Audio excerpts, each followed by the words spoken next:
大举朗读千家诗，我稍微推广协会制作王叔良音图，英才文教基金会赞助。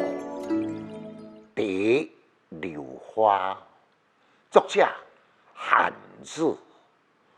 我月流花俏眼明，枝间时见处初成。可怜此地无骑马，颠倒窗台落江英。石榴伊旧名叫做安石榴，是汉朝中迁出塞西域，由安丘国即卖乌斯别克一带带倒转来真侪食物的精气，包括葡萄啦、西瓜啦、核桃等其中之一。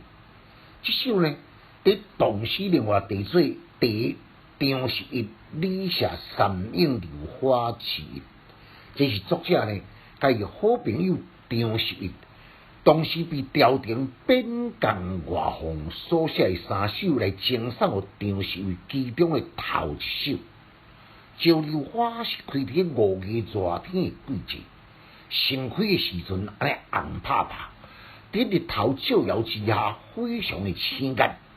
所以头一句呢，我月流花俏眼明，形容得简洁而又准确。花开了，伊的果实真细粒，慢慢成长。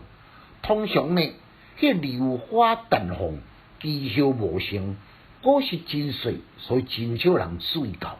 所以才有第二句呢，期间时见处初成。时间呢，对无地看到。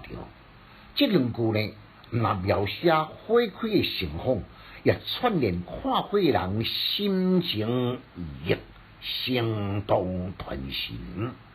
后两句点明榴花呢，是生长伫人脚掠真少偏僻的地点，所以呢，无被攀折生长，使得温和的石榴花，伫落花时节呢，自然落在青的青苔顶。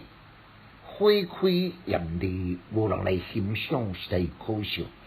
要不是安尼呢，才当塑造一幅难能可贵、红青永照天然的色彩。这句两字颠倒，真有诗境的玄机。当中的弦外之音呢，就请你加读几遍啊，你就让仔细的思量，读出诗境的含义。来，咱搁再来复诵一遍。我月流花俏眼明，枝间时见处初成。可怜此地无骑马，颠倒窗台落江英。千家诗小研究，一书讲强进修，读书快乐哦。